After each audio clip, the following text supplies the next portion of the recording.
Je m'appelle Madame Kamara Fatoumata Soumaré, je suis animatrice en agro et formatrice en agroécologique.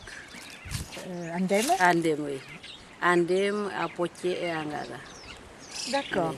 Alors, est-ce que vous pouvez nous parler de votre travail essentiellement Andem et à Cœur-Potier, puisque Ngaga pour l'instant c'est arrêté, mais est-ce que vous pouvez nous parler de ces deux périmètres où vous intervenez? Dans les deux périmètres, je fais la formation des bénéficiaires, surtout sur les pépinières, le suivi des plantes, le repiquage.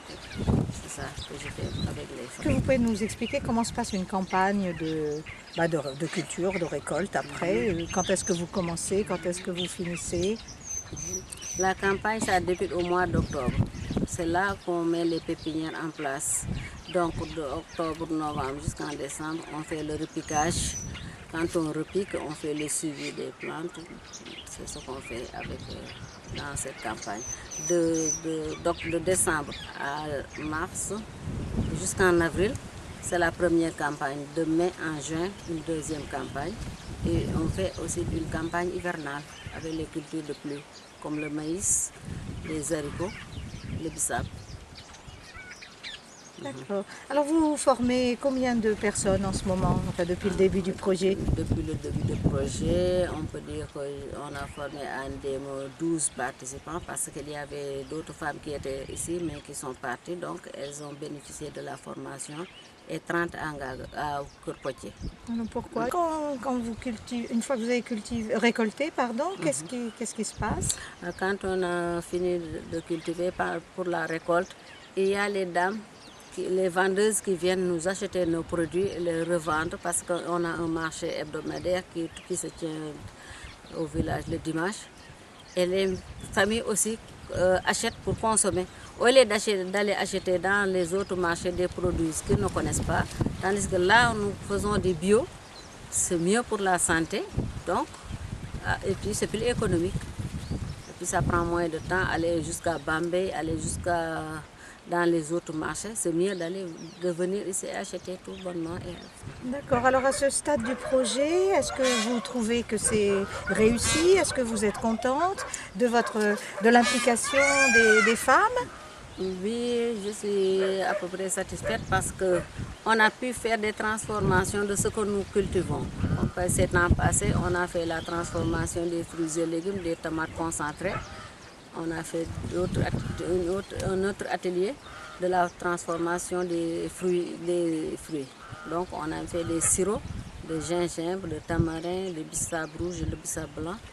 Donc ça, c'est une bonne chose, je pense, à l'avenir.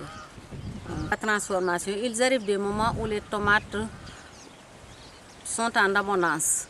Donc, il vaut mieux ne pas casser le prix, il vaut mieux les transformer en tomates concentrées. Comme ça, on pourra les revendre et les consommer pour nous-mêmes. Je pense que ça sera mieux.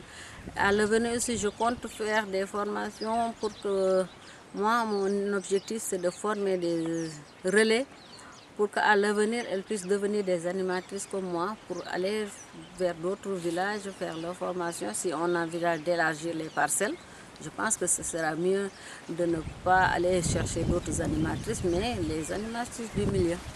C'est mon souhait le plus absolu. Oui, puis ça permettra aux femmes du village d'avoir un petit travail et puis de mieux se nourrir. Donc ça, c'est votre souhait à l'avenir, de diversifier les parcelles et d'en ouvrir d'autres dans les villages avoisinants. Comme ça va diminuer aussi l'exode rural. Parce que, comme vous voyez, dans les villages, il ne reste que les femmes, les petits-enfants et presque les vieillards. Donc, comme le cas de Poitiers, vous voyez le chef de village qui a pris l'initiative de mettre une parcelle et de faire venir des gens qui étaient à Dakar. Là, si ça progresse vraiment, les femmes vont bénéficier d'être aux côtés de leur mari. Comme ça, Il y aura plus de protection. Oui, c'est aussi une lutte contre l'exode rural et pour donner du travail à des gens qui n'en ont pas.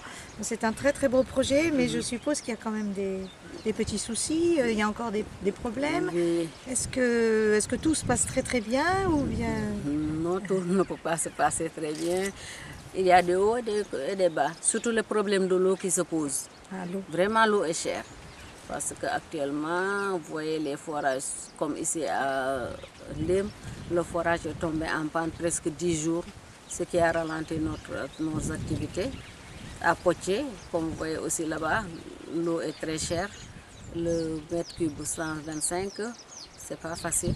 Il y a aussi les chèvres qui entrent par la clôture, les petits reptiles qui entrent, les, comment dire, comment ça s'appelle encore, les rapalmistes, voilà, qui entrent et qui dévorent les gouteurs, vraiment, qui rongent les gouteurs. Ça Ah oui, aussi, les tuyaux voilà, les tuyaux d'eau. ça aussi, ça donne une haute consommation. On fait une facture qu'on n'a pas consommée. Parce que là aussi, ça pose problème. Bon, ben, on espère que petit à petit, vous allez réussir à régler tous vos problèmes et puis que ces 2 parcelles de Cœur-Potier et de Dème vont être des modèles pour la région et qu'à l'avenir, il y en aura d'autres aussi réussies que celle-ci. C'est notre souhait le plus absolu. Nous voulons être des exemples dans les villages environnants pour qu'ils puissent faire comme nous. Ben, bravo pour votre implication et votre détermination. Merci à vous.